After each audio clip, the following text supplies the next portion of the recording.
My name is Jason, and this is Just Watches. So, Praesidus reached out to see if I wanted to review their Jungle Field. Now, I previously reviewed their Spec 2 Ameriquartz, so I was keen to review another watch from them. However, before we get to that review, if you're enjoying the contents of this channel, I invite you to subscribe. And if you're enjoying the contents of this individual video, please give it a thumbs up. Thank you so much. This watch is currently available on the Praesidus website in a number of colorways for $195. The case is 34mm in diameter, 41mm lug to lug, a scant 9.5mm thick, and honestly about 1.5mm of that is this domed crystal, and then we have an 18mm lug width opening. On the stock strap it weighs only 39 grams. The case has a completely blasted finish with a very simple design. Short lugs curve down, and the lugs are drilled for easy strap changes. There's a slight cutaway for the crown, and then a narrow bezel from which this massively domed crystal rises. The simple case design makes sense as this watch is inspired by military watches from the 1960s. Now, I also love the confidence to release this in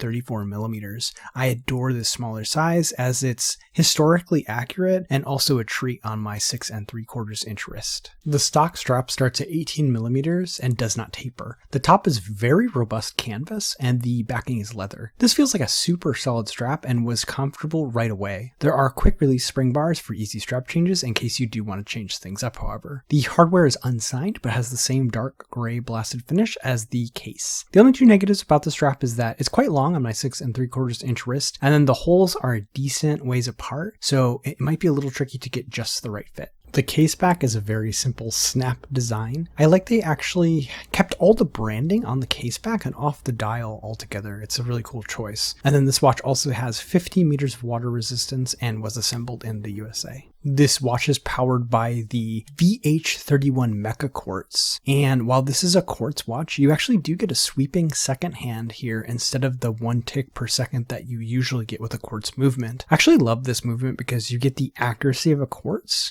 which should be about plus or minus 15 seconds a month, but then you do actually get that smoother sweep of the second hand. It's not as smooth as some mechanical watches, but it is not that 1 tick per second that you normally get. Now this one's going to have a battery life of approximately 2 years, and as this is a no date watch, this is also a no date movement, so there's no ghost position, and I like that they used a no date movement to match this no date watch. The 5mm push-pull crown is unsigned. Despite the smaller size, it's actually easy to grip because there's a slight gap between the crown and the case for purchase. And then this is a no-date quartz, so you're really not going to have to adjust the watch very often, but it is easy to do via this crown. The crystal is a massively domed K1 crystal with sapphire coating. It also has excellent anti-reflective coating that really lets you take in the dial on this watch. Now, I love this massive dome. It adds a ton of character, but I would have loved if they used acrylic crystal on this one just to really lean into that historical inspiration. The dial on this watch is extremely straightforward and functional. It's devoid of branding and matte black, which makes it ultra clean. We have triangles around the edges for each of the hour positions and dashes for the rest of the minute positions. Then moving in, we have applied Arabic numerals, and I love these. It adds some dimensionality and increases the legibility of the dial. Moving in once more, we have a military time track printed in Arabic numerals on the dial, and that's everything on the dial. It's crisp,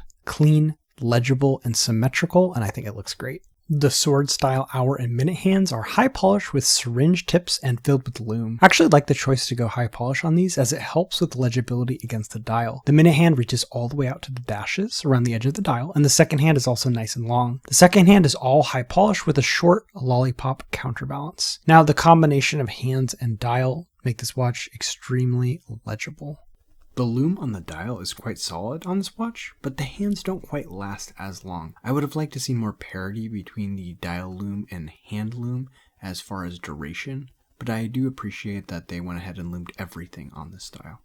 So here is the watch on my 6 3/4 inch wrist. It's really great they're producing this watch in 34mm. So often you see vintage inspired watches in more modern sizes and it really throws it off for me. But keeping this one 34mm really adds to that historical accuracy and vintage feel. Pros and cons, starting with the pros. First, I love the choice of the mecha quartz movement in this watch. You get the accuracy of quartz with the moving sweep, more reminiscent of a mechanical watch. Second, the commitment to make these watches in smaller sizes is really commendable. It can be more difficult to sell watches in these smaller sizes, so it's brave to actually do that. Third, the applied Arabic numerals on the dial is such a nice detail that adds a lot of dimensionality and legibility to the dial. Finally, I love the branding is relegated to the back of the watch, leaving an exceptionally clean dial and look. As for cons, I would have loved to see them fully commit to the vintage inspiration and go with an acrylic crystal. While they do scratch really easy, they're just as easy to polish out with Polywatch, so any scratch you get in them usually is not permanent. Second, the strap is really long. Not too long that I can't wear the watch, but it's pretty long,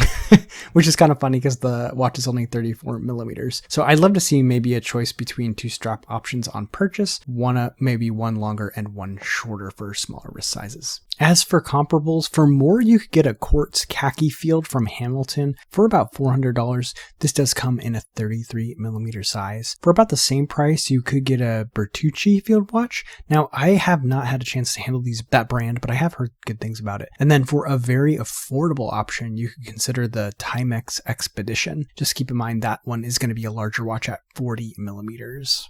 So there you have it, the Praesidus Jungle Field. What do you think about this watch? Let me know in the comment section below. As always, if you're enjoying the contents of this channel, I invite you to subscribe. And if you like the contents of this individual video, please give it a thumbs up. That's all for this time.